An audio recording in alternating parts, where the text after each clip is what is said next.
Hey, how's it going, everyone? Saintsfan back again with another GTA 5 Smugglers Run DLC video, and today we'll be taking a look at the patch notes for this latest title update 1.41. We'll be going over all the new content that Rockstar added, as well as talking about some of the major fixes that Rockstar have done. I will leave a link to the patch notes in the description as always, so you can go read it for yourself, but there are a ton of fixes, so I will just be focusing on some of the most important ones. Now, I am doing a shark card giveaway on my Twitter, so if you guys want a chance to win some money, then you can go enter to win. Link is in the description.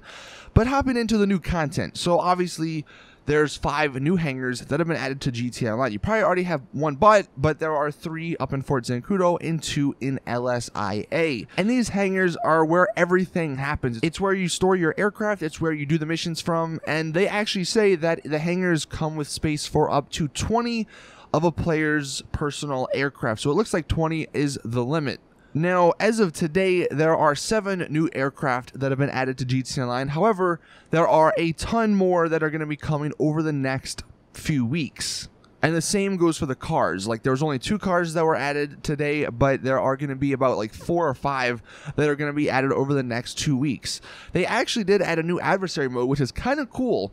It's basically a battlegrounds or a battle royale game mode, but with cars. So if you like that, then I think you will definitely like that adversary mode. It's called Motor Wars, if you were curious. One thing I actually did not show on my spending spree earlier, they said there's over 30 new tattoos that have been added and over 500 new items of clothing and outfits for both male and female characters. So there's a lot in terms of customization for your character.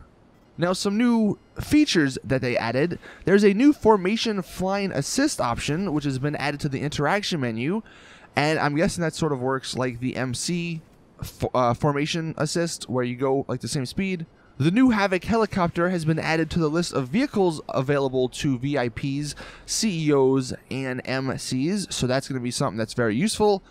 Multiple new MC and CEO styles have been added, so I actually did not know about that, but that's definitely nice to know. This next one's kind of cool. So flares from a flare gun is actually going to attract nearby homing missiles.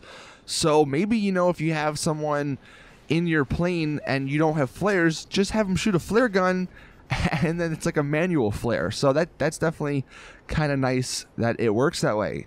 And then finally, changes have been made to the amount of explosive hits the Savage Helicopter can withstand.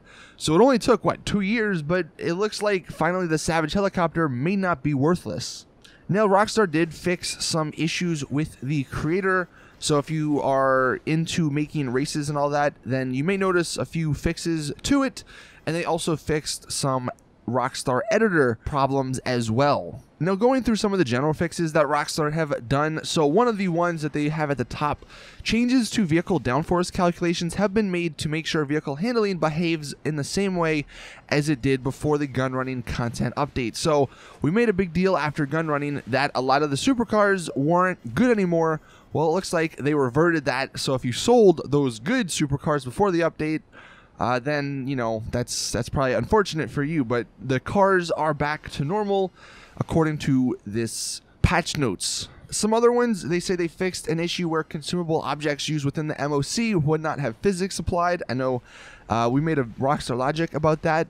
Apparently now you can't actually be hit or run over by the caddies in the bunker. They fixed an issue that caused the minimap icons to be offset when the map is expanded. So I know like some of them were in the middle of the screen. That has now been fixed. They fixed an issue, and I know I've seen this a lot from you guys, where when you deliver stuff to your, like deliver supplies to your bunker, your helicopters would sometimes just randomly explode. They fixed that. The problem with your MOC trailer, the color option, like when you made it your crew color, they say they fixed that. So now whatever color you make it, it will stick even if you do go ahead and change the crew color. Apparently the oppressor glitch, the one that makes your bike lighter, I think that's the one that you need the Rockstar editor for.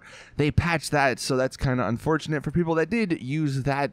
Just going through this, I'm not going to read all of them, but there are a ton of MOC related fixes. So if you had any problems with the MOC, then they should be fixed. I saw somewhere they fixed the problem where when you bought the Mark II version in online, you couldn't actually get the regular version in single player, in the ammunition store, so that has been fixed. And apparently they say there were further fixes that have been made to prevent the cargo bob from disconnecting vehicle cargo in those missions, so that's definitely good to know.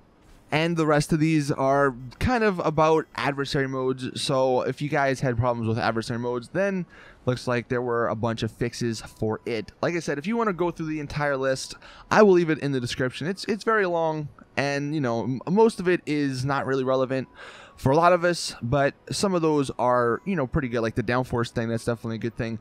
But yeah, that is it. Thank you all for watching. Please drop the video a like if you did enjoy. I'll be having 2 more videos coming out later today, one on basically all the cars, like which ones you should buy, which ones you shouldn't, because they're really expensive, and you guys should know some things before you do go out and spend money, and you know, before you waste money basically. And then the other one is going to be on a bunch of things that you probably don't know about this DLC, so hopefully you guys check those out when they do release. But anyway, that is it, so thank you all, and as always, I'll see you guys in the next one.